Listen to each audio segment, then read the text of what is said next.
ओम शांति। एक भव्य मंदिर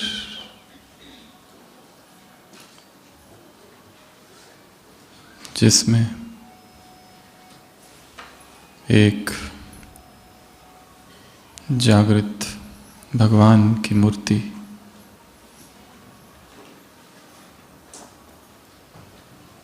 सभी मनोकामनाएं पूर्ण करने वाली एक मूर्ति विराजमान थी। और वहाँ का जो एक सफाई कर्मी था वो रोज भगवान को देखता था, उस मूर्ति को। कितने लोग आते हैं एक ही दिन में, कितना कुछ मांग के जाते हैं, और वो मूर्ति अभय मुद्रा में खड़ी।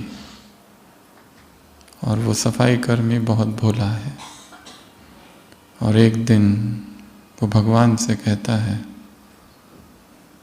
मैं तुम्हें कब से देख रहा हूँ, खड़े के खड़े हो, कभी थकते नहीं, तुम भी तो विश्राम के अधिकारी हो, तुम्हें भी तो हॉलिडे मिलना चाहिए।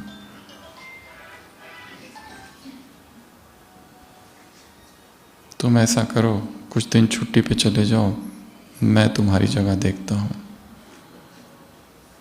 और अचानक भगवान बोल पड़ते हैं, ठीक है, तुम मेरी जगह खड़े रहो, पर शर्त एक है, कोई प्रतिक्रिया न करना, चुपचाप खड़े रहना, कुछ भी हस्तक्षेप न करना। तो कहता है ठीक है, वादा। और भगवान के रूप में वो सफाई कर्मी वहाँ खड़ा हो जाता है।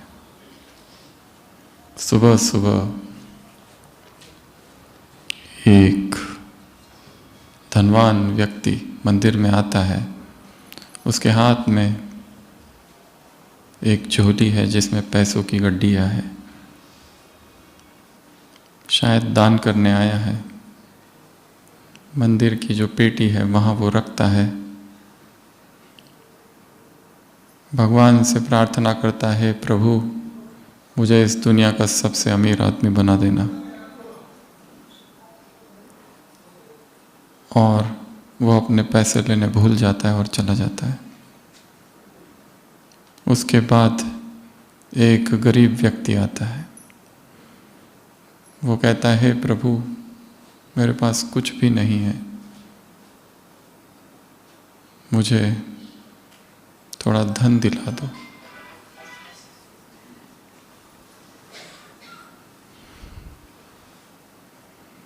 और जैसे ही प्रार्थना पूरी करता है, पीछे मुड़कर देखता है तो वहाँ पैसों से भरी हुई थैली। खुश हो जाता है और भगवान को धन्यवाद करता है कि तुमने मेरी प्रार्थना सुन ली। बहुत खुशी खुशी से उस थैली को दबाकर चुपचाप निकल जाता है।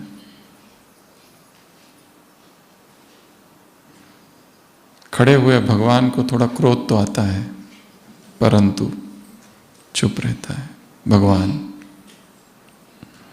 और थोड़ी देर के बाद एक जहाज का कप्तान वहाँ आता है और वो भगवान से प्रार्थना करता है, हे प्रभु मैं लंबी यात्रा पर जा रहा हूँ, यात्रा सुरक्षा का वरदान देना। और उसी समय वो पहला धनवान व्यक्ति सिक्योरिटी वालों के साथ वहाँ पहुँच जाता है और कहता है, यही वो व्यक्ति है शायद जिसने मेरे पैसे चुराए।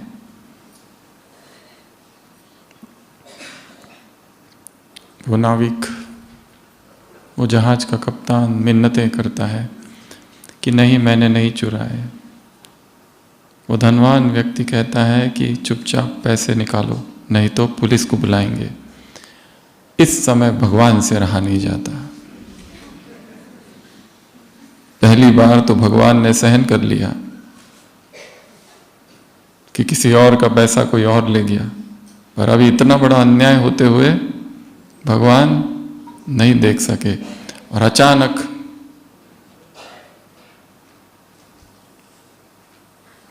एक दिन का भगवान बोल पड़ा, मैं भगवान बोल रहा हूं। ये जहाज का कप्तान निर्दोष है।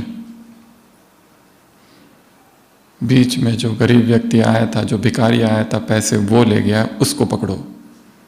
भगवान की आवाज़ सुनकर सभी आश्चर्यचकित हो जाते हैं, भगवान को धन्यवाद भी देते हैं। और वो अमीर व्यक्ति उन सिक्योरिटी वालों के साथ उस गरीब को ढूंढने निकल पड़ते हैं। शाम होती है, असली भगवान आते हैं, पूछते हैं कैसा रहा, तो क्या तुमने मेरी शर्त मानी? कहते हैं बाकी सब तो ठीक रहा, परंतु मुझे हस्तक्षेप करना पड़ा क्योंकि मैं अन्याय नहीं देख सकता। क्या किया? भगवान पूछते हैं, वो कहता है ये किया। भगवान कहते हैं तुमने ये क्या कर दिया? मैंने तुमसे कहा था ना कि जो अमीर व्यक्ति है वो कभी किसी को कुछ नहीं देता, और जो गरीब था अगर उसे वो पैसे मिल गए तो उस पैसों से वो खुद का भी कल्याण करता, समाज का भी कल्याण करता, और उसका पुण्य उस अमीर को भी मिलता। परंतु ये सफाई कर्मी कहता है, परंतु उस जहाज के कप्तान का क्या? वो तो निर्दोष था ना। भगवान कहते हैं वो जिस समुद्री यात्रा पर जाने वाला था वो जहाज डूबने वाला था, और मेरी प्लानिंग ऐसी थी कि इसको बचाना है। ये कुछ दिन जेल में रहता तो बच जाता, अब वो समुद्री यात्रा पर जाएगा और उसकी मृत्यु होगी।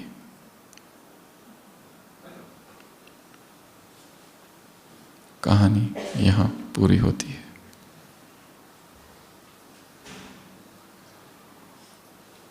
जो हम सोचते हैं ये सत्य है या वो सत्य है, जो हम देखते हैं सत्य उससे बहुत परे है। हम अपनी छोटी छोटी आंखों से देखते हैं, इसलिए हम आर पार नहीं देख पाते, पूरा नहीं देख पाते और प्रतिक्रिया करते हैं। इसलिए अध्यात्म का शिखर साक्षी अवस्था है। जो दृश्य हो रहे हैं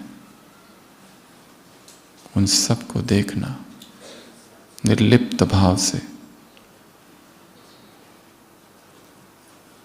साक्षी अर्थात निष्क्रिय हो जाना नहीं है। साक्षी अर्थात एक दर्शक की अवस्था।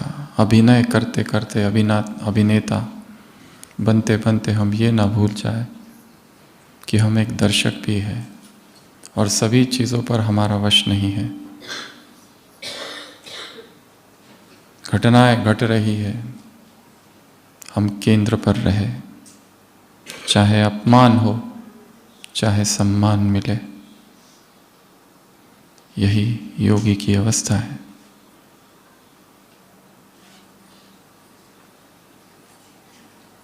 न अपमान का भय, न सम्मान की कामना।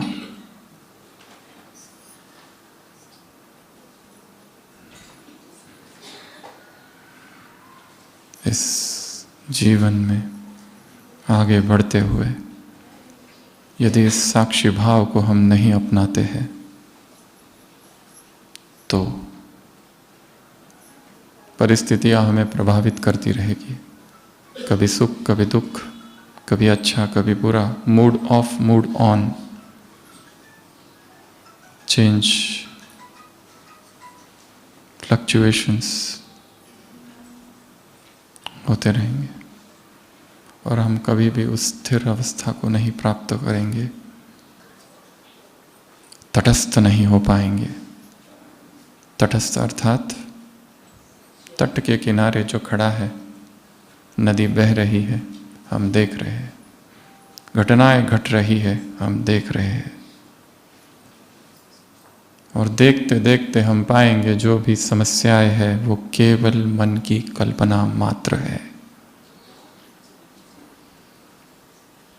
जीवन में परिस्थितियां है, समस्याएं नहीं। उन परिस्थितियों से लड़ लड़ कर हम समस्याओं का निर्माण करते हैं। साक्षी की साधना केंद्र पर स्थिर होने की साधना है। सारे कार्य व्यवहार करते हुए, संसार में विचरण करते हुए, सब लोगों से बात करते हुए, अपनी सेवाएं करते हुए, अपनी साधना करते हुए, सेवाओं का विस्तार करते हुए, असंख्य आत्माओं के संपर्क में आते हुए, असंख्य परिस्थितियों को देखते हुए एक तटस्थ भाव में स्थित रहना। क्योंकि हम बहुत कम देख पा रहे हैं। उस सफाई कर्मी ने केवल इतना देखा भगवान बनकर कि जो घटा वो अन्याय है, क्योंकि उसके पास एक काल की दृष्टि है और भगवान त्रिकाल दृष्टि से देखता है। और हमें भी वरदान में त्रिकालदर्शी भव ही उसने कहा है। हमने अपने पूर्व जन्मों में क्या किया है हमें पता नहीं। जन जन के कितने हिसाब है जो पूरे हो रहे हैं।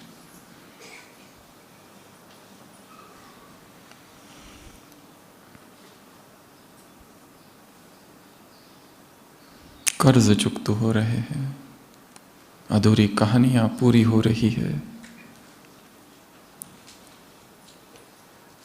अकाउंट सेटलमेंट का समय चल रहा है। इसलिए साक्षी हो जाना ये लक्ष्य भी है और साधना भी है, दोनों। यहां ही बैठे बैठे साक्षी भाव में स्थित हो जाना,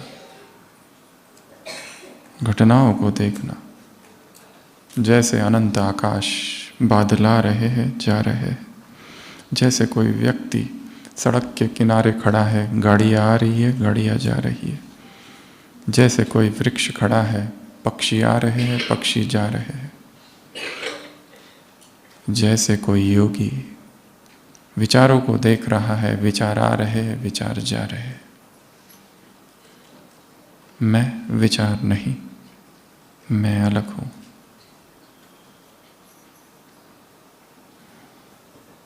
तो आज हम चर्चा करेंगे साक्षी प्रवाह पर।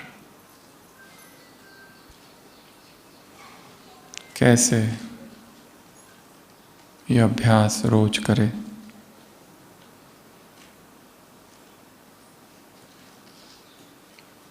और परिस्थितियां हमें डिस्टर्ब ना करें।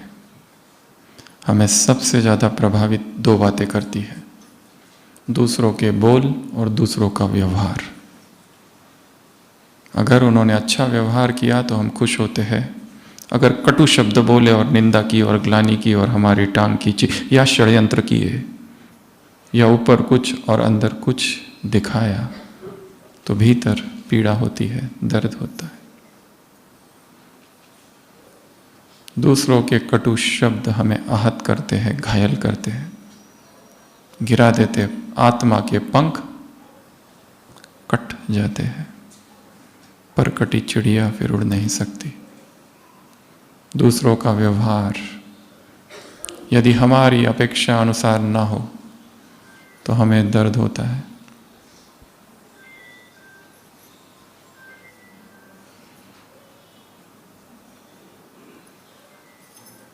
क्या हम करें और कौन सी साधना करें? चाहे कुछ भी हो रहा, कुछ भी, हम स्थिर रहे। सम्मान मिल रहा है या न मिल रहा है,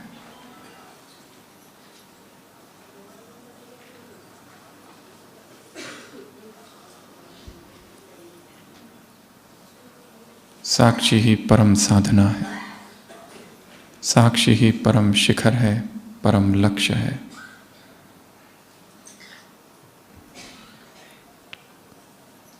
साक्षी दिए की तरह है। यदि भीतर ये दीपक नहीं जल रहा तो हम डिस्टर्ब होते ही रहेंगे।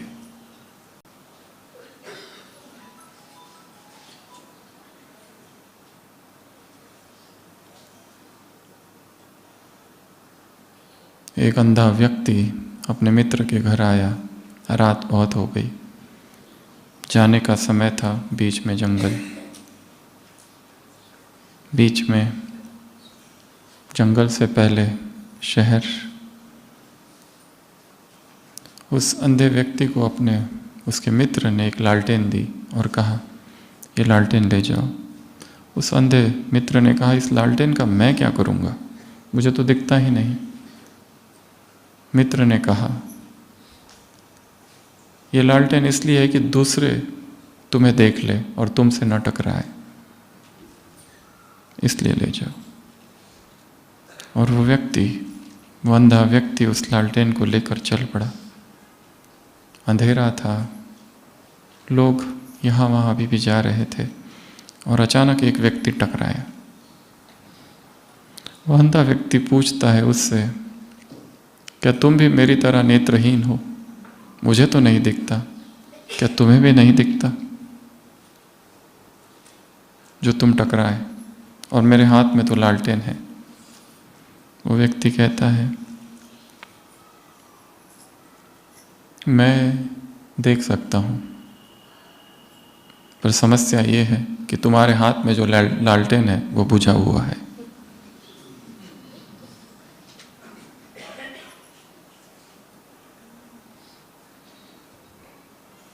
ज्ञान हम सबके पास है, आत्मा का ज्ञान सबके पास है, पर ज्ञान में आत्मा कितनी है?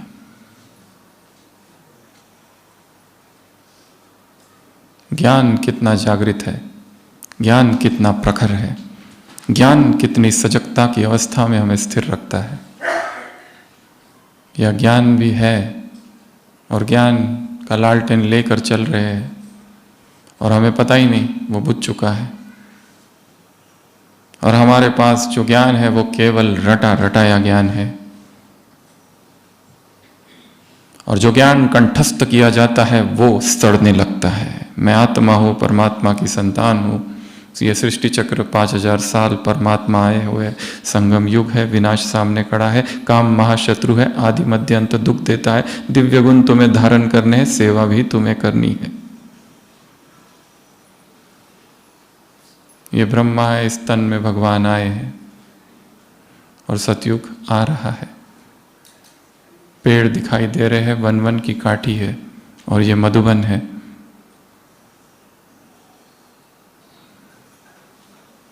और ब्रह्मा बाप समान बनना है और फॉलो फादर करना है। सारा रटाया ज्ञान, सारे रटे हुए शब्द जो कंठस्थ कर रखा है वो शक्ति नहीं दे रहे, उसकी आत्मा खो गई है।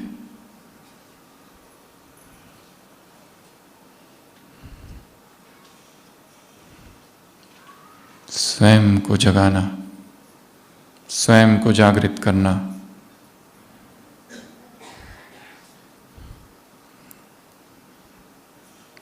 मैं कौन हूं की खोज करना। और इसका उत्तर मैं आत्मा हूं बिल्कुल भी नहीं। इसके लिए ये उत्तर ना देना, मैं कौन हूं, मैं क्या हूं, मैं क्यों हूं, मैं किस लिए हूं। हर एक को एक अभ्यास करना है और वो अभ्यास है साक्षी का। बीच बीच में साक्षी हो जाना। और इस सत्र में आज हम साक्षी के सप्त द्वार देखेंगे, साक्षी के 7 द्वार।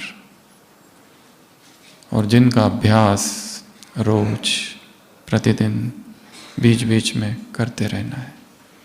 और यदि हम नहीं करते तो परिस्थितियां हमें पकड़ लेगी। यदि परिस्थितियों की पकड़ से और शरीर की पकड़ से बाहर रहना है तो साक्षी होना ही होगा।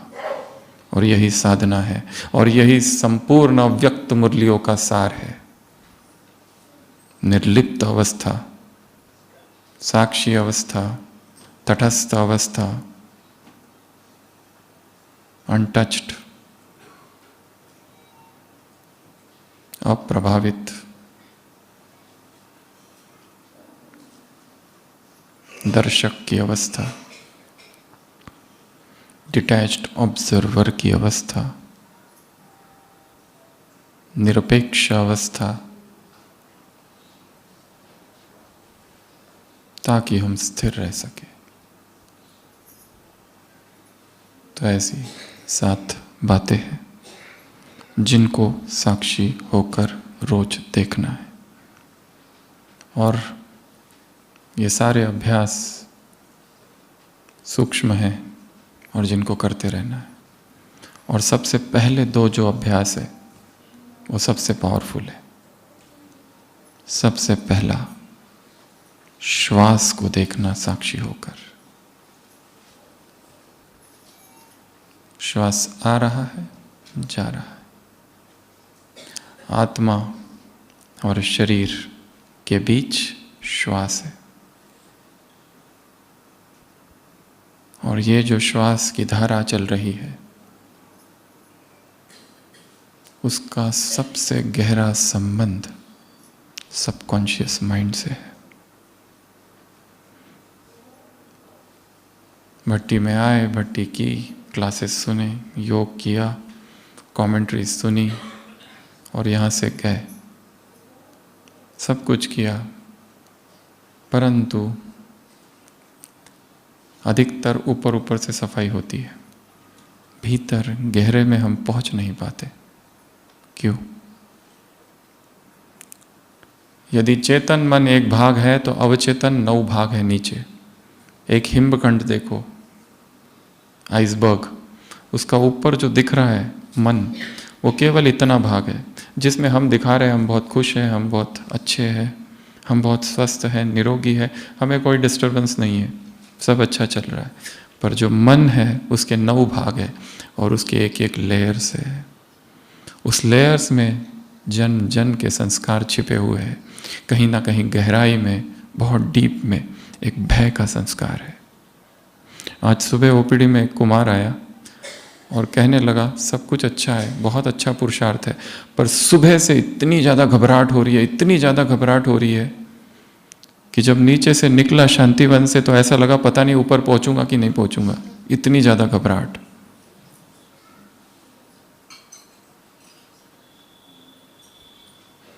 बेचैनी हो रही है। कहाँ से आ रही है बेचैनी? अभी कार्य अधूरा है। मन के गहरे तलों में कहीं बेचैनी बैठी है, कहीं भय बैठा है, किसी का डर बैठा है। बचपन में हुई घटनाओं का हमारे मन पर प्रभाव है।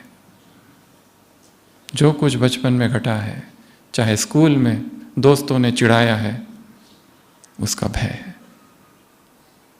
बचपन में माँ बाप को झगड़ते हुए देखा है, उसका भय है। बचपन में कोई हादसा हुआ है, उसका इम्पैक्ट है। बचपन में हमको किसी ने सताया है, हमारी अब की बीमारी का कारण बचपन से जुड़ा हुआ है और वो बहुत गहरा है। हम किसी से प्यार करते थे और किसी ने उससे शादी कर ली और अभी शादी और सब कुछ व्यर्थ है, फिर भी वो दुख तो छिपा हुआ है।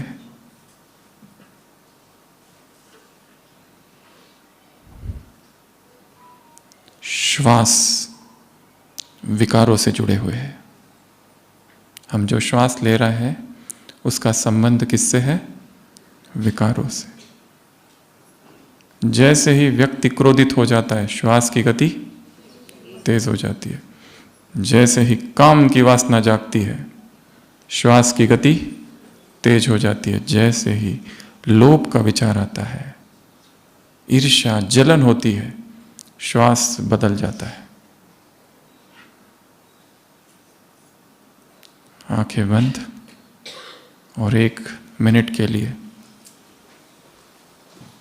नासिका के नीचे का भाग और ऊपर के होठ के ऊपर का भाग केवल देखना है। प्राणायाम नहीं करना है, मैनिपुलेट नहीं करना है। श्वास आ रहा है, श्वास जा रहा है, केवल देखना है। इस 1 मिनट में कितना मिनट हम देख सकते हैं, कितना देर हम देख सकते हैं, इसी से पता चलेगा मन कितना चंचल है। या तो मन अतीत में भागेगा या तो भविष्य में। उसे वर्तमान में स्थिर कर दो, केवल श्वास।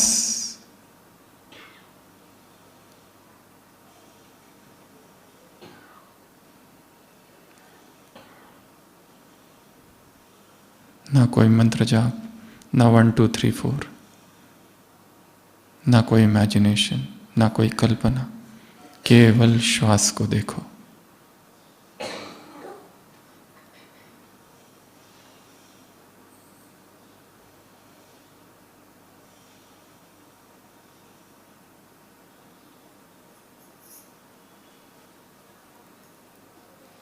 धीरे धीरे श्वास शांत होते जा रहा है।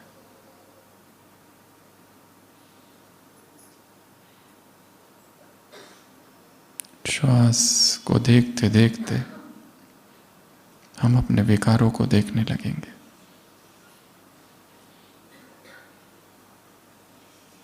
ओम शांति। सबने अनुभव किया होगा, जैसे ही श्वास को देखने गए 2 बातें हो गई। मन कहाँ भागा, अतीत में या तो भविष्य में। और भगवान कह रहा है 1 सेकंड में उसे जहाँ स्थिर करना है वहाँ स्थिर कर दो। अर्थात अभी साधना बहुत बाकी है। कम से कम 3 मिनट तक इस अभ्यास को ले जाना है कि हम दूसरा और कोई न विचार आए, कोई भी विचार नहीं, केवल देखते रहे। और ये अभ्यास यदि दिन में किए तो अचानक मन शांत होते जाएगा। जहां बहुत हलचल है, बहुत उत्सुकता है, बहुत अत्यधिक प्रसन्नता हो गई है, रुक जाओ और श्वास को देखो। क्योंकि अत्यंत प्रसन्नता की अवस्था में ही गलत निर्णय लिए जाते हैं, अत्यंत दुख की अवस्था में गलत निर्णय लिए जाते हैं, और अत्यंत क्रोध की अवस्था में गलत निर्णय लिए जाते हैं। ये 3 अवस्थाएं हैं जो पिछली क्लास में सुनाया था।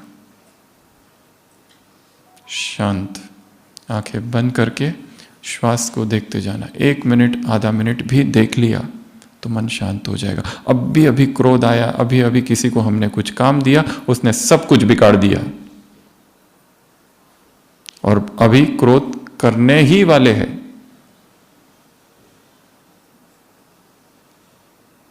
या रोब, संडे की मुरली, पिता और पुत्र। शांत, श्वास को देखने लगो और देखेंगे श्वास को देखते देखते देखते श्वास शांत शांत शांत, और श्वास शांत होते ही मन भी शांत हो जाएगा। आनापान सति इसको कहते हैं। तो तटस्थ भाव से और साक्षी भाव से अपने ही श्वास को देखना। इधर से आ रहा है, उधर से आ रहा है, दाई नासिका, बाई नासिका, किधर से भी उसको आने दो। और एकदम ही श्वास जब मंद हो जाए तो एक जोर से लेना है श्वास, ताकि हम अचेत हो जाए। और देखो कितना देर तक ये स्थिर हो पाता है। तो सबसे पहला साक्षी का द्वार है श्वास। और इसको कब करेंगे? एक्साइटमेंट की अवस्था में। और वैसे भी दिन में बीच बीच में करते रहना। बैठे हैं, कुछ काम नहीं है, कोई सेवा नहीं है, किसी के लिए वेट कर रहे हैं, ऑफिस में बैठे हैं, close the eyes and watch the breath, breath awareness.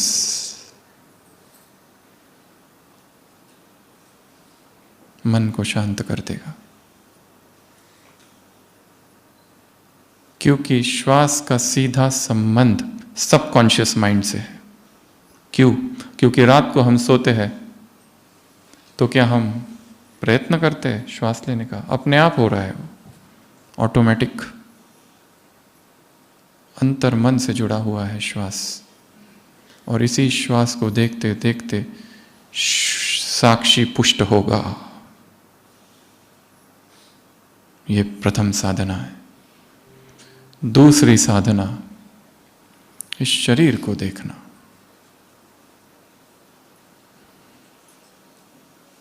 इसकी अनित्यता को देखना, इसमें हो रही हलचल को देखना। हम सबकॉन्शियस माइंड तक कैसे पहुंचे? How to access subconscious mind? तर्क से तो हो नहीं सकता। मैं आत्मा हूं कहने से नहीं पहुंचते सबकॉन्शियस तक। कितना भी कुछ कहो, मैं विश्व कल्याणकारी आत्मा हूं, सबकॉन्शियस उसे किक मार के फेंक देता है। जैसे ही वो आत्मा सामने आती है जिसने हमको बहुत दुख दिया है और बहुत षड्यंत्र किए, तो वो सबकॉन्शियस भूल के यहां दर्द चालू हो जाता है। क्योंकि अंतर्मन ने स्वीकार नहीं किया है, केवल ऊपर ऊपर के मन ने काम किया है। तो दूसरी साधना है शरीर की। सभी आंखें फिर से बंद करेंगे। जो पीछे खड़े हैं वो सामने आके बैठ जाए, यहां जगह है।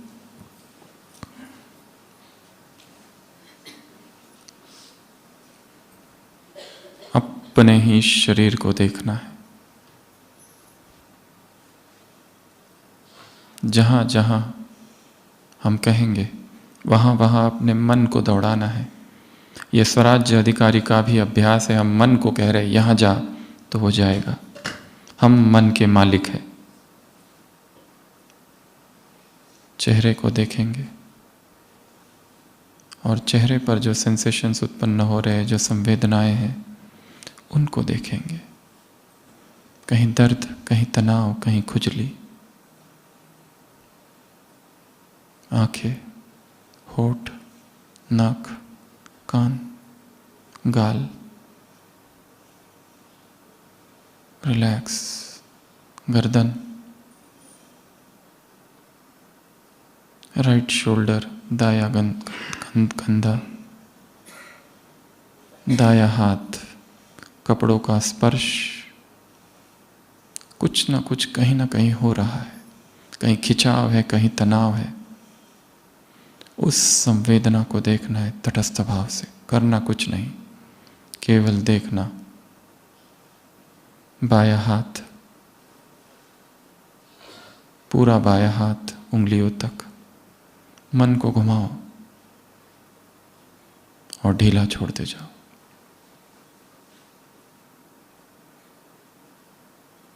रक्त का प्रवाह, थ्रॉबिंग सेंसेशन, टिंगलिंग, छाती, दाई छाती, बाई छाती, केवल देखो। कुछ तो हो रहा है वहां। पेट,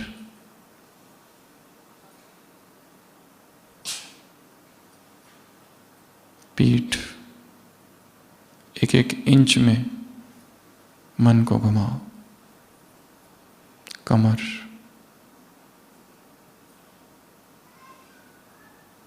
दाया पैर, कुछ ना कुछ हो रहा है, केवल देखो।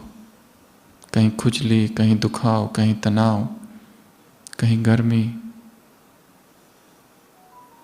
बाया पैर ऊपर से नीचे तक।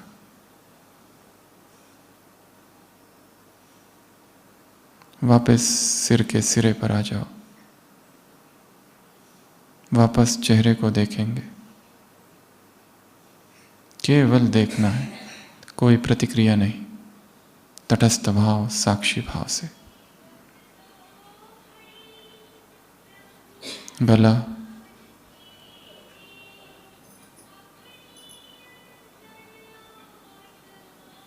दोनों कंधे और छाती एक साथ, दोनों हाथ और पेट एक साथ,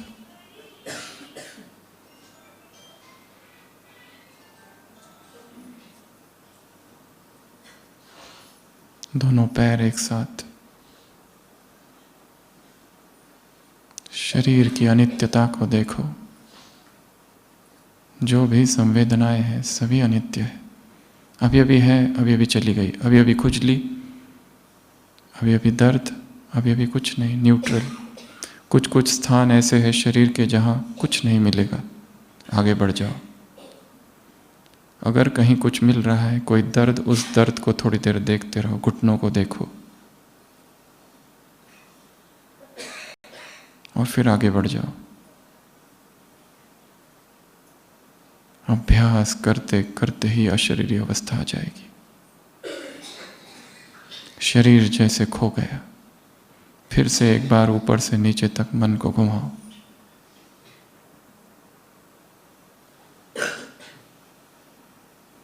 ओम शांति। तटस्थ और साक्षी भाव से इस शरीर को देखना, इस शरीर की अनित्यता को देखना, इस शरीर में है क्या, और ये करते करते ही हमने मैं आत्मा हूं कहा ही नहीं, और बिना कहे ही अशरीरी अवस्था आ गई। आई थी? आई ना? आई। यस। फिर अभ्यास चालू करना है योग का। सभी अपना मोबाइल बंद कर देंगे, अभी कर दो, बंद कर दो सभी।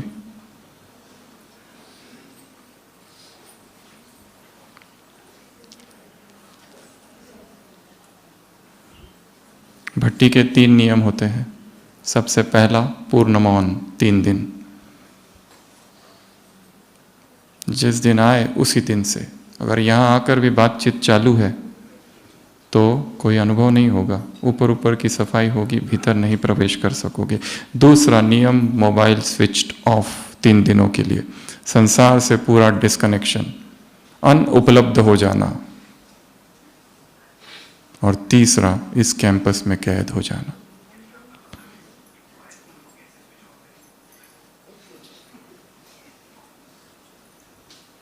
ये तैयारी मात्र है। यहाँ से जब घर जाओगे तो अपने घर पे इंडिविजुअल अकेले की 1 दिन की, 2 दिन की, 3 दिन की भट्टी खुद करना, वो वास्तविक भट्टी है। सामूहिक भट्टी व्यक्तिगत भट्टी में रूपांतरित हो जाए।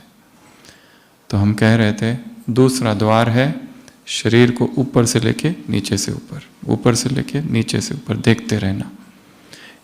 योग में बैठते भी है तो भी 1 मिनट में श्वास को देखना, शरीर को देखना, और फिर योग का अभ्यास चालू करना। मैं आत्मा हूं से पहले श्वास और संवेदनाएं। तुरंत भाग भाग के आए, बैठे और मैं आत्मा हूं, कोई अनुभव नहीं होता है। थोड़ा भीतर जाना होगा पहले। तीसरा द्वार है विचार और भावनाओं को साक्षी होकर देखना। बीच बीच में अपने ही विचारों को देखते रहो। कौन से विचार आ रहे हैं, उन्हें रोकना नहीं। वासना वाले आ रहे, आने दो। कोई भी विकार परमानेंट नहीं है, आते हैं चले जाते हैं। विचार आया, आने दो, गया, जाने दो। उसको देखना है, अपने ही विचारों को और अपनी भावनाओं को साक्षी होकर देखने का विचार। अभी अभी विचार आया, किसी की याद आ गई और आंसू आ गए। 10 साल पहले किसी का किया हुआ अपमान याद आ गया, उस किए हुए अपमान को भी साक्षी होकर देखो। अपने और उस घटना के बीच एक डिस्टेंस मेंटेन करना है। मैं विचार नहीं। हमें बाबा ने अलग अलग बातें बताई है, कोर्स में बताया है आत्मा की 3 शक्तियां हैं, मन बुद्धि संस्कार। अव्यक्त वाणियों में यह भी अभ्यास कराया है कि मैं आत्मा राजा हूं, मन बुद्धि संस्कार मंत्री है। दरबार लगाओ, ये अलग मैं अलग, अपने मन से बात करो। अर्थात मन अलग मैं अलग, मन को अलग कर देना। ये मन है, ये विचार, ये रावण के विचार है, मेरे नहीं। मध्य के संस्कार है। मैं तो सच्चिदानंद स्वरूप हूं, चिन्मय आत्मा हूं, निरंतर आनंद की अवस्था में हूं। ये जो दुख हो रहा है ये मैं नहीं, ये विचार है, ये मन है। मन से खुद को अलग कर देना, उस मन को साक्षी होकर देखना। मैं आकाश हूं, ये बादल है। मैं झाड़ हूं, ये पक्षी है। मैं सड़क के किनारे पर हूं, गाड़ियाँ आ रही है, गाड़ियाँ जा रही है। ये तीसरा अभ्यास है, इसको बीच बीच में करना। चौथा अभ्यास, अपनी आदतों और संस्कारों को साक्षी होकर देखना। दोपहर का समय अच्छा होता है, आंखें बंद करके बैठ जाओ कमरे में बिस्तर पर ही या लेटे लेटे ही, और देखो मेरी कौन कौन सी आदत है। खाने बैठता हूँ तो मोबाइल देखने की आदत है, आदत बन गई है।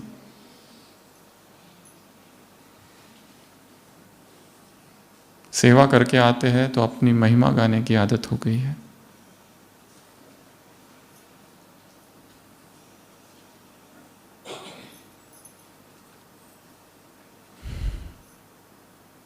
किसी के शब्दों को इतना गहराई में भीतर उतार लेना, पर्सनलाइजेशन, पकड़ के एब्जॉर्ब करके समाना और दुखी होना, आदत पड़ गई है।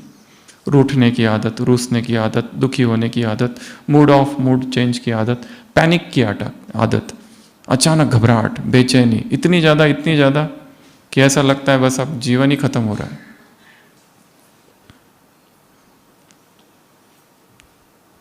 क्यों? कहाँ से आ रही है? कुछ तो उसका स्रोत होगा। किस गंगोत्री से गंगा उतर रही है बेचैनी की? अपनी ही आदत को देखना है तटस्थ भाव से।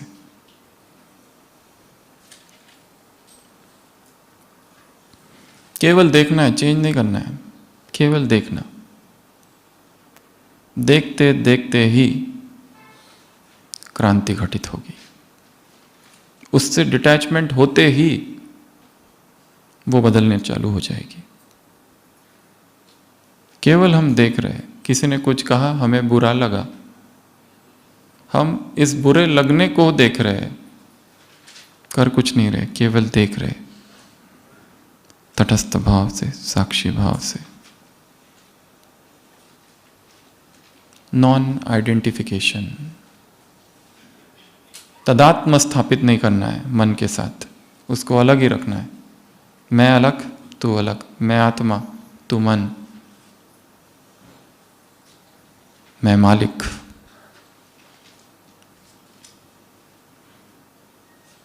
मन वश में हो, मन जीत तो जगत जीत। एक व्यक्ति घोड़े पर भाग रहा है तेज, कोई उसको नीचे से पूछता है कहाँ जा रहे हो?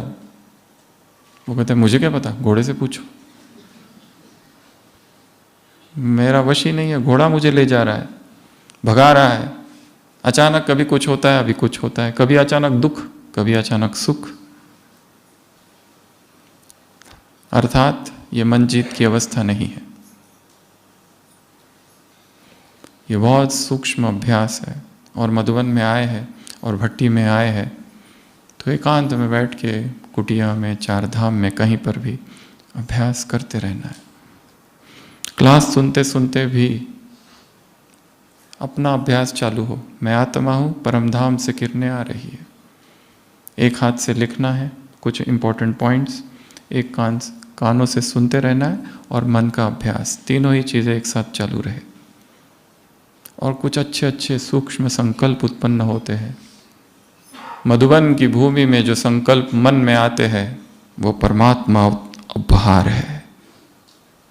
उसको नोट करके रखो, क्योंकि वो खो जाएंगे, याद नहीं रहेंगे वहां जाने के बाद।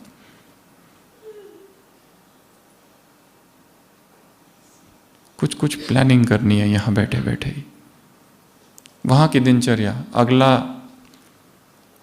सूत्र है दिनचर्या। किसको साक्षी होकर देखेंगे? अपने रूटीन को। बैठो, रात को सोते समय देखो, आज सुबह से लेकर रात तक मैंने क्या किया। सुबह उठा, इस करवट उठा या उस करवट उठा, वहां से चालू करो। वॉशरूम में गया, बकेट काले कलर की थी, लाल कलर की थी, स्टील की थी या प्लास्टिक की थी, यहां से चालू करो देखना। पहले स्थूल स्थूल और फिर सूक्ष्म सूक्ष्म। फोटोग्राफिक मेमोरी में बच्चों को यह ट्रेनिंग दी जाती है कि अपनी दिनचर्या रात को सोने से पहले याद करो। फिर क्या किया, फिर उठा, फिर एक्सरसाइज की, फिर मुरली में बैठा, कहाँ बैठा, इधर उधर, कैसे बैठा, मुरली सुनाने वाला कौन से वस्त्र, कौन से कपड़े, कौन सा ड्रेस, कौन था, और फिर पॉइंट्स धीरे धीरे याद करनी। पहले स्थूल स्थूल, इससे मिले उससे मिले, फिर इधर गए उधर गए। पहले स्थूल स्थूल पहले दिन, फिर दूसरी रात थोड़ा और गहराई में, तीसरी रात और गहराई में, चौथी रात और गहराई में।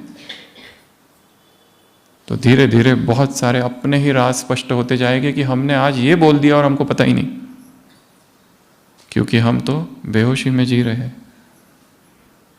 सारा दिन तो बेहोशी में ही निकल जाता है, पता ही नहीं चलता है क्या हो रहा है। कई बार बुजुर्ग पेशेंट आते हैं, उनके बच्चे कहते हैं रात भर बड़बड़ करते रहते हैं, इधर उधर की बातें।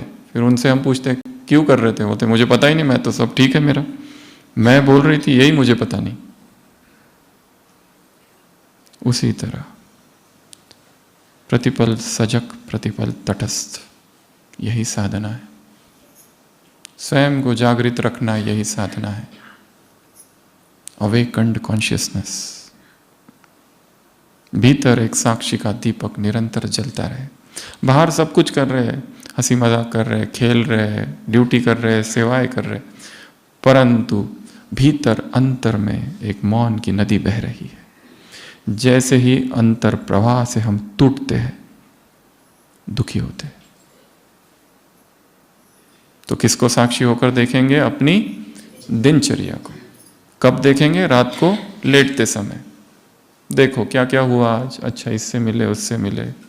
ज्यादा गहराई में जाना नहीं पहले दिन ऊपर ऊपर से कुछ दिन ऐसा ही करना, फिर धीरे धीरे डिटेल और डिटेल और डिटेल, तो और जागरण आते जाएगा। अगला छठवां, अपनी पूर्ण जीवन कहानी को साक्षी होकर देखना। कभी कभी योग में अमृत वेला एक स्क्रीन देखो और पूरा जीवन देखो, कहाँ जन्म लिया, किस गांव में जन्म लिया, कौन माँ बाप थे, बहन भाई कौन थे, फिर आगे बढ़े, कौन सी स्कूल थी, कहाँ थी स्कूल, टीचर्स कौन थे, और आगे बढ़े, फिर ज्ञान कैसे मिला, कब मिला, और आगे बढ़ो, मुरली सुनना कब चालू की, सेवाएं करना कब चालू किया, कब निर्णय लिया कि ये जीवन केवल ईश्वर के लिए और संपूर्ण जीवन को समर्पित कर दिया, और उस समर्पित जीवन के अब तक की यात्रा कैसी रही, अमृत वेले की यात्रा कैसी रही, ब्रह्मचर्य की यात्रा कैसी रही, भोजन की यात्रा कैसी रही, शरीर की बीमारियों की यात्रा कैसी रही, कितनी बार एडमिट हुए, कितनी बार बीमार पड़े, तब मन की अवस्था क्या थी, कितनी बार लड़ाई की लोगों से, कितनी बार द्वेष आवेश उत्पन्न हुआ, कितनी बार क्रोध जागा, और क्यों? करना कुछ नहीं है, केवल देखना मात्र है। कुछ भी करने जाएंगे तो दुख होगा, क्योंकि फिर होता नहीं, क्योंकि फिर उसमें बदलने का आता है और बदल हम करते नहीं, बदल होना बहुत मुश्किल है। केवल देखना और देखते देखते अनुभव करना, ये क्या चल रहा है सब कुछ। स्वामी विवेकानंद विदेश की यात्रा पूरी की 2 बार, और जब भारत आए और कश्मीर गए और वहाँ से लौटते लौटते शीर भवानी का मंदिर है, वहाँ गए, देखा मंदिर उद्ध्वस्त कर चुका है। पूछा किसने किया ये हाल मंदिर का, खंडर बना दिया मंदिर की मूर्ति को, माँ की मूर्ति को ऐसा कर दिया, किसने किया? उत्तर मिला मुसलमानों ने किया। उनके मन में आया कि अगर मैं उस समय वहां होता तो मैं लड़ता उनसे और उनको रोकता। वहां से जाते हैं, किसी गांव में ठहरते हैं, रात में स्वप्न में काली माँ आती है, कहती है तूने रोका होता, डू यू प्रोटेक्ट मी और आई प्रोटेक्ट यू, तुम मेरी रक्षा करते हो या मैं तुम्हारी रक्षा करती हूं, कौन किसकी रक्षा करता है? सुबह उठते हैं, सोचते हैं ठीक है मैं उन सबको माफ करता हूं, अभी छोड़ो, जो हुआ सो हुआ। और मेरे अभी बहुत सारे शिष्य हैं अमेरिका में, धनी शिष्य है, उनसे चंदा इकट्ठा करके मैं मंदिर का पुनर्निर्माण करूंगा, और जो मठ बेलूर में है उससे भी बड़ा मठ यहाँ बना, मंदिर, भव्य मंदिर बनाऊंगा। फिर माँ के मंदिर में जाते हैं, छोटी कन्या होती है उसकी भी पूजा करते हैं, और फिर वापस अपनी कुटिया में आते हैं। रात में फिर एक स्वप्न आता है, माँ फिर से प्रकट होती है और कहती है तुम मेरा मंदिर बनाओगे? अगर मैं चाहूं तो अपना स्वर्ण मंदिर निर्माण कर सकती हूं, तुम कौन हो कुछ करने वाले? और बस तभी से अंतिम के जो 2-3 साल होते हैं, ये जो यहाँ वहाँ भाषण, ये वो, दिन रात, अनुभव में लिखा है उन्होंने, अपने शिष्यों को बताया कि अब मेरा मन ये सब चीज़ों में नहीं है, अब जो हो रहा है वो कर रहा है, वो करा रही है, मैं कुछ हूँ ही नहीं, मैं कुछ था ही नहीं। ये जो मेरे अंदर अहंकार था कि मैं कर रहा हूँ, मैं सेवा करता हूँ, ये करता हूँ, वो करता हूँ, विश्व कल्याण करूँगा, संसार का उद्धार करूँगा, ब्रह्मचर्योपचारियों का निर्माण करूँगा, सबको परमात्मा संदेश दूंगा, ये सारा अहंकार ही गिर गया, क्योंकि करने वाला तो वो है, हम तो निमित्त मात्र है, कठपुतलियाँ है उसके हाथ में, हम क्या कर रहे हैं, हम कुछ कर ही नहीं रहे। और वो साक्षी भाव जन्म लिया। तो अपने आप को देखना, ये जो मैं कहता हूं मैंने ये किया, मैंने वो किया, मैंने यूं त्यों, ऐसा वैसा, क्या ये मैंने किया? हमको लगता है हमने इसका कोर्स कराया और हमने इसको ज्ञान मिलाया। अरे जन्म जन्म के उसके पुण्य कर्म थे, जन्म जन्म की उसकी प्रार्थनाएं थी, जन्म जन्म उसने भगवान को ढूंढा था। तुम तो केवल एक यंत्र मात्र हो। और सेवा करना, ये दूसरों के लिए हम कर ही नहीं रहे। सेवा का एक ही लक्ष्य है, आत्मशुद्धि। हम किस लिए कर रहे हैं? खुद की आत्मा को पवित्र करने के लिए। और सेवा का और एक लक्ष्य है, कौन सा? इस ब्राह्मण जीवन में हमने जो भी पाप किए हैं उसका प्रायश्चित्त है सेवा। तो अब कैसा अहंकार, कितने अनजाने में पाप हो गए, कितनों के दिल दुखा दिए, कितनों को उदास कर दिया। तो अहंकार नहीं आएगा, नहीं तो सेवा का क्या आएगा? अहंकार। जिसकी सेवा कर रहे हैं उसी को भूल जाते हैं, या तो जो सेवा कर रहे हैं ये भूल जाते हैं कि वो करा रहा है और मैं कर रहा हूँ। सबसे पहली प्रदर्शनी हुई थी यज्ञ की मुंबई में, उसमें बाप दादा का अव्यक्त संदेश आया था। बच्चों ने बहुत अच्छी सेवा की, बहुत अच्छी प्रदर्शनी लगाई, एक पेज भर के संदेश था और लास्ट में एक छोटी सी लाइन थी, पर बच्चे बाप को भूले हुए हैं। पूरा कर दिया पूरा। जिसकी सेवा कर रहे हैं उसी को तो विस्मृत कर दिया है। सोच रहे मैं कर रहा हूं। हम कौन हैं करने वाले? वो चाहता तो किसी और को निमित्त बना देता, या बना भी दे अभी। तो अपनी ही जीवन कहानी को कैसे देखना है? साक्षी होकर। और लास्ट और सबसे महत्वपूर्ण, इस ड्रामा को साक्षी होकर देखना है। कैसे? हमें याद है बहुत साल पहले ओपीडी में हम बिजी थे, तो अचानक एक फ़ोन आया ज्ञान सरोवर से कि वहाँ एक क्लास करानी है, और जिनको दिया था वो नहीं आ रहे हैं। और अभी तो ओपीडी चालू है, 5:30 बजे तक चालू थी और वो 6 बजे है। टाइम ही नहीं है, कब सोचे?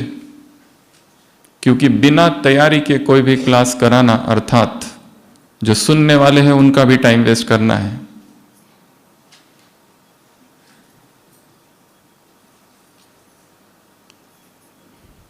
To speak one living line takes 1 hour journey. एक जीवंत लाइन बोलने के लिए 1 घंटे के चिंतन की आवश्यकता है।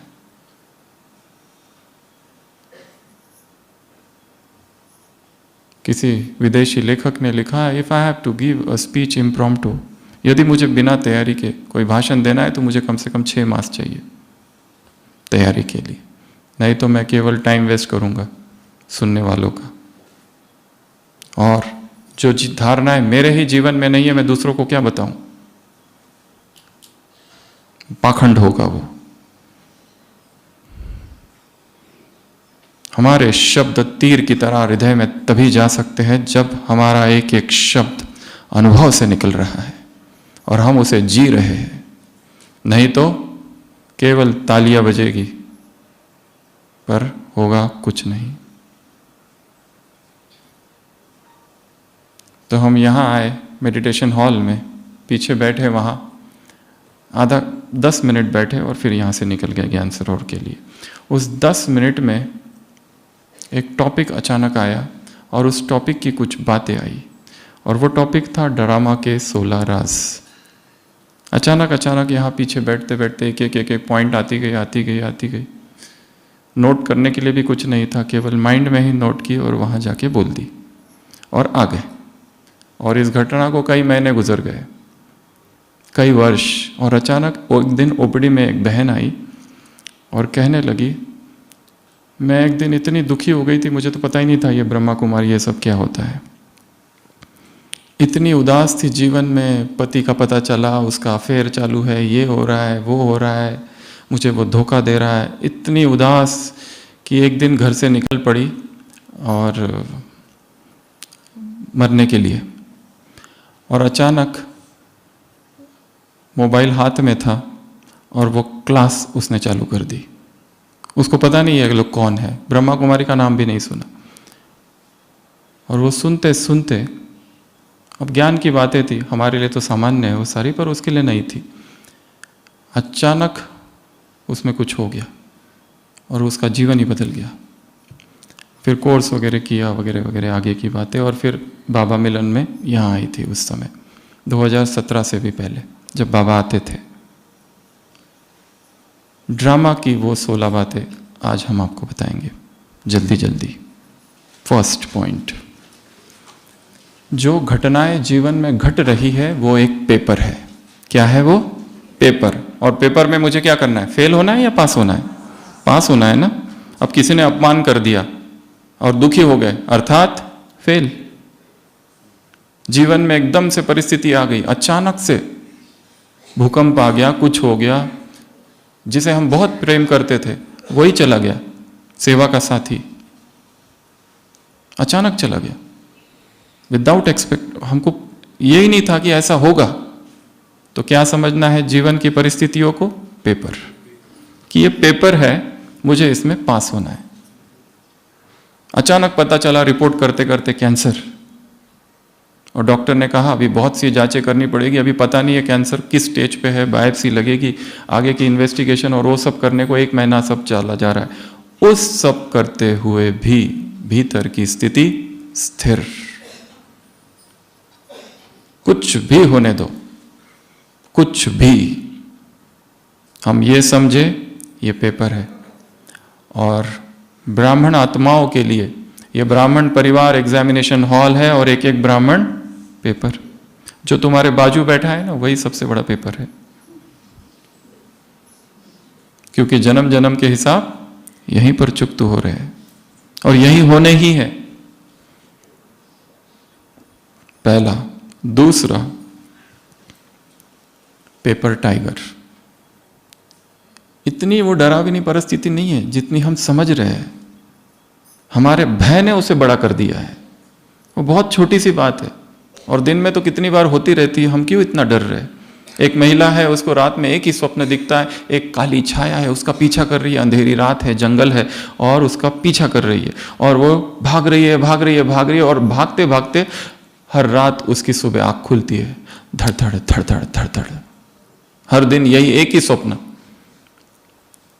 और एक दिन स्वप्न थोड़ा आगे बढ़ जाता है, वो भाग रही है, काली छाया पीछे है, उसका पीछा कर रही है, वो छोटी सी महिला और वो छाया इतनी बड़ी और अंधेरी रात में उसका पीछा कर रही है और नीचे गिर पड़ती है। वो हर बार आँख खुल जाती है, इस बार नहीं खुलती। वो नीचे गिरती है, वो नीचे, वो काली छाया ऊपर।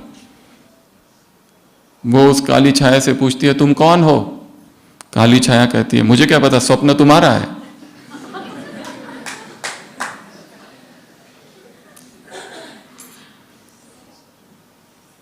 हम आपसे एक प्रश्न अभी पूछ रहे हैं, सही जवाब देना, ठीक है? और जवाब एक ही लाइन का हो। सोचो कि आपको सामने कोई खड़ा है और अभी बंदूक से गोली मारने वाला है, क्या करोगे? सामने खड़ा है और मारने ही वाला है बस, और कुछ में नहीं है तुम्हारे सामने, निहत्थे खड़े हो। बाबा को याद करेंगे, बाबा आ जाओ। रास्ते में चलते चलते भालू मिला, बाबा मेरी मदद करो, बाबा मेरी मदद करो।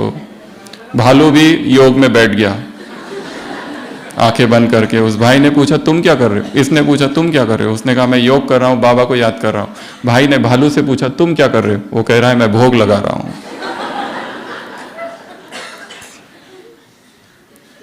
उत्तर है सोचना बंद करो। हमने क्या कहा था, सोचो कि कोई तुमको मार रहा है, हो नहीं रहा है, ये सोचने को कहा था, सोचना बंद करो। उत्तर क्या है, सोचना बंद करो। ये सोचने से ही तो हुआ ना, कल्पना है ना ये।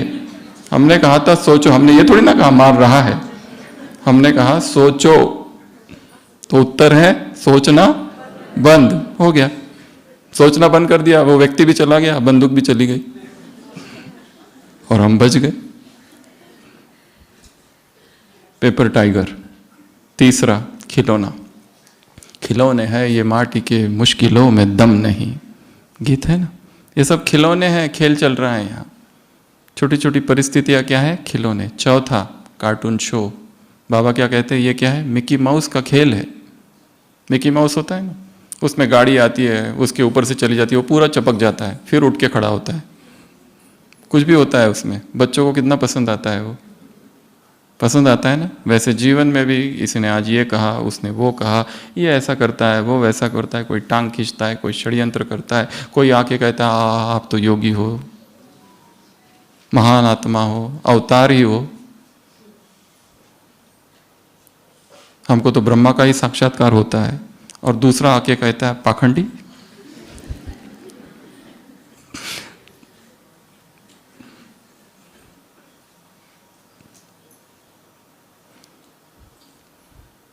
हर व्यक्ति वही दे रहा है जो उसके भीतर है। उसके भीतर स्तुति है तो स्तुति देगा, उसके भीतर किचड़ा है तो कचरा ही देगा। उसका हमारे व्यक्तित्व से कोई संबंध नहीं।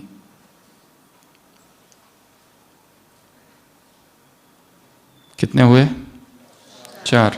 क्या समझेंगे, पहला पेपर है, मुझे पास होना है। दूसरा पेपर टाइगर है, इससे डरना थोड़ी ना है, कागज का शेर है। तीसरा खिलौना है। और चौथा कार्टून शो है। कार्टून शो क्या करना होता है, ऐसा देखकर। अगर उसमें डरावना सीन भी आते हैं तो भी तो देखते हैं, ऐसे करके देखते हैं ना, छोड़ते थोड़ी ना है कोई सीन। हॉरर मूवी भी कैसे देखते हैं, ऐसे ऐसे करके देखते हैं। अगला पर्वत है एक जो मुझे चढ़ना है। ये क्या आ गया, पहाड़। 100 हिमालय से भी बड़ी अगर परिस्थिति आ जाए, अव्यक्त महावाक्य है, तो भी कुछ नहीं कर सकेगी तुम्हारा। बाल न बाका होगा तुम्हारा, कोई कुछ नहीं कर सकता। मेरे सिर पर परमात्मा छत्र छाया है। और ये पहाड़ है जो मुझे चढ़ना है, वो शिखर ऊपर दिख रहा है, वो मंदिर है प्रियतम का जो मुझे पुकार रहा है, और मुझे चढ़ना ही है इस पहाड़ को। मैं पर्वतारोही हूं, मुझे चढ़ना है। पहाड़ आया गया है, मैं रुकूंगा नहीं, मैं थकूंगा नहीं, मैं झुकूंगा नहीं, मुझे चढ़ना है। मुझे जाकर विजय का झंडा वहां गाड़ना है इस पहाड़ के ऊपर। परिस्थितियां पूरी अगेंस्ट है मेरे, the situations are running against the grains with me, but I am determined to reach the summit, the zenith. Nadir से जेनिथ की यात्रा, सबसे नीचे एबिस्मल डेप्थ से सर्वोच्च शिखर पर पहुंचूंगा। अगला, ये जो परिस्थिति है, ये जो पेपर है, ये जो समस्या है, ये जो व्यक्ति है, स्टेपिंग स्टोन है मेरे लिए। इसके ऊपर कदम रख के ही तो आगे बढ़ूंगा। इसको ये ना समझो ये दुखी करने आया है। जितने ज्यादा विरोधी उतनी हमारी सजगता बढ़ती है, जितनी अधिक परिस्थितियां उतनी हमारी सजगता, हमारा जागरण पैना हो जाता है। हम सो नहीं सकते, फिर सजग रहेंगे, एक एक कदम फूक फूक के उठाएंगे। अगला, साइड सीन। ट्रेन में बैठे हैं और ये क्या है, सीन आ रही है, सीन जा रही है। हम कुछ करते हैं क्या, जब ट्रेन में देखते हैं कोई गांव आया, देखा चला गया, फिर खेत आया चला गया, फिर 2 महिलाएं एक दूसरे के बाल पकड़ के झगड़ रही है, हम क्या करते हैं, उसको बचाने जाते हैं या छुड़ाने जाते हैं, कुछ नहीं करते। कोई दारू पी के पड़ा हुआ है, हम क्या करते हैं, कुछ नहीं करते। वैसे जीवन की परिस्थितियां भी क्या है, ये सारी साइड सीन्स। अगला, सीन्स ऑफ ड्रामा। जैसे हम एक ड्रामा देख रहे हैं, उसमें सीन बदल रहे हैं। एक बताया साइड सीन जो बाजू वाले, एक है सामने वाले सीन्स। जैसे ये रंगमंच है जहां पर सीन्स आ रहे जा रहे, आ रहे जा रहे, नए नए किरदार आएंगे जीवन में। हम सोचते हैं इसने मुझे धोखा दिया, उसने भी धोखा दिया। रुको मत, अभी और धोखा देने वाले आने बाकी है, बहुत आएंगे। ये पुरुष आ गया, वो पुरुष आया, इसने धोखा दिया, अभी और भी आने बाकी है, वो भी आएंगे। और आने दो सबको, जल्दी जल्दी आ जाओ, आह्वान कर लो और हिसाब चुकतू करे निकलो, क्योंकि हमें समय बहुत कम है मेरे पास। तो क्या सोचना है, ये क्या है, सीन। तो 4 बातें देखी। पहला पर्वत, दूसरा स्टेपिंग स्टोन, ये पत्थर है जिसके ऊपर मैं कदम रख के आगे बढ़ूंगा, ये सीढ़ी है, ये मुझे आगे बढ़ा रही है। इस परिस्थिति से गुजरकर मैं वो नहीं रहूंगा जो पहले था, कुछ तो मुझे इससे सिखा रही है मुझे कुछ। अगला साइड सीइंग, अगला वो हो गया। अभी कार्मिक अकाउंट, ये सब क्या है, कर्म के अकाउंट है, चुकतू हो रहे हैं, अच्छा है, होने दो चुकतू। हमने भी किसी को बहुत गालियां दी होगी। माता बाबा से कहती है, बाबा मेरे पति मुझे बहुत मारता है, उसको ज्ञान में लाओ। बाबा कहते तुमने भी उसे मारा होगा। दूसरा, अग्नि है ये परीक्षा, और सोना अग्नि में जाके कुंदन बनता है, प्योर गोल्ड। ये मुझे तपाएगी ये परिस्थिति।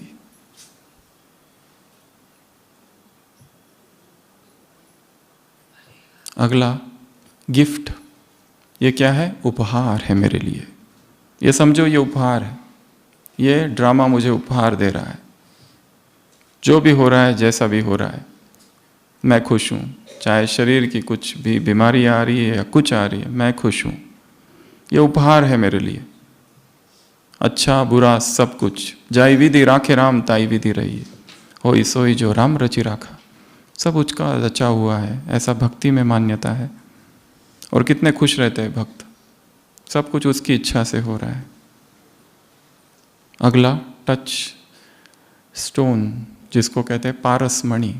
ये परिस्थिति क्या है, मुझे स्पर्श करेगी और मैं बदल जाऊंगा। अभी लोहा हूं, क्या बन जाऊंगा, स्वर्ण। ये मुझे स्वर्ण बनाने आई है, मेरा विरोध नहीं है। मीटिंग्स होगी, ये होगा, और आपने जो आइडिया रखी उसको रिजेक्ट कर दिया जाएगा। ये भी तो परिस्थिति है। हम जो सोचते हैं ये राइट है, ये करना चाहिए, पर दूसरे ऐसा नहीं सोचते। दूसरे सोचते ये गलत है। ओके, हमने अपना पार्ट पढ़ लिया, हमने भी तो सीखा। तो क्या सोचेंगे, ये कार्मिक अकाउंट सेटल हो रहा है। दूसरा, ये अग्नि है। तीसरा, ये उपहार है। और चौथा, ये एक पारस मणि है। लास्ट 4, हर परिस्थिति हमें क्या बनाने आई है। एक बंदर और एक बंदरिया झाड़ की डाली पर है, नीचे बहुत ऊंची डाली है, ऊपर से आकाशवाणी होती है, नीचे कूद जाओ तो परी बन जाओगी। तो जो बंदरिया होती है तुरंत कूद जाती है, पर बंदर को थोड़ा डाउट लगता है आकाशवाणी पे, फ्रैक्चर विक्चर हो गया तो वो नहीं कूदता है। पर जब देखता है बंदरिया गिरी और परी बन गई, तो फिर वो कूदता है, और वो कूदता है और उसको फ्रैक्चर हो जाता है। समय है। तो हर परिस्थिति हमें परी बनाने आई है, परा बनाने आई है। तो क्या है वो, अपॉर्चुनिटी है, अवसर है एक। ठीक है, जो हो रहा है हमारे कई जन्मों के हिसाब चुकतू हो गए ना, अच्छा है। जो हो गया वो हो गया, खुद को भी हल्का कर दो, माफ कर दो, माफी उनको भी दे दो। अगला, बाबा ने कहा है समस्या को क्या करो, समोसा बनाकर खा जाओ। तो अगला पॉइंट क्या है, समोसा, अर्थात अप्रभावित रहना, अर्थात उसको एंजॉय करना, अर्थात डिस्टर्ब ना होना। ठीक है, ये भी ठीक है, वो भी ठीक है। तीसरा, चैलेंज, परिस्थितियों को क्या समझना, एक चैलेंज है, चुनौती है। मैं इस चुनौती को स्वीकार करता हूं। अब सामना तुम्हारा मुझसे है। कई बार तुमने हराया होगा, पर अब नहीं। और जो व्यक्ति जितनी बार हारा होगा, जितना ज्यादा योद्धा घायल होता है ना, बहुत तीव्रता से आक्रमण करता है। फिर घायल शेरनी। और लास्ट पॉइंट, छैनी और हथौड़ा। ये परिस्थितियां क्या है, मूर्ति बन रही है, तो ये क्या कर रही है, मुझे जो अनावश्यक है वो निकालने आई है और रिफाइंड कर रही है। और जब मूर्ति तैयार हो जाती है उसके बाद तो बहुत फाइन स्ट्रोक पड़ते हैं एकदम। नाक बन चुका है पर नाक में थोड़ा ठीक नहीं है, इधर से ये फ्लैट नहीं, ये प्लेन नहीं है, तो यहां पर फाइन स्ट्रोक्स। और ये फाइन स्ट्रोक थोड़े दर्दनाक भी होते हैं। इसलिए इस ड्रामा को भी क्या करेंगे, साक्षी होकर देखेंगे। तो ये वो 16 पॉइंट्स थी। जरूरी नहीं है कि हम इसी क्रम से उसे याद रखें, परंतु जीवन में जब भी परिस्थिति आए, साक्षी होकर उस परिस्थिति को देखना है बस। उसकी जो तीव्रता है, इंटेंसिटी है, वो धीरे धीरे कम कम कम होती जाएगी। तो अभी ये साथों ये अभ्यास 15 मिनट में हम यहाँ करेंगे। पेन पेंसिल सब नीचे रख दो, डायरी।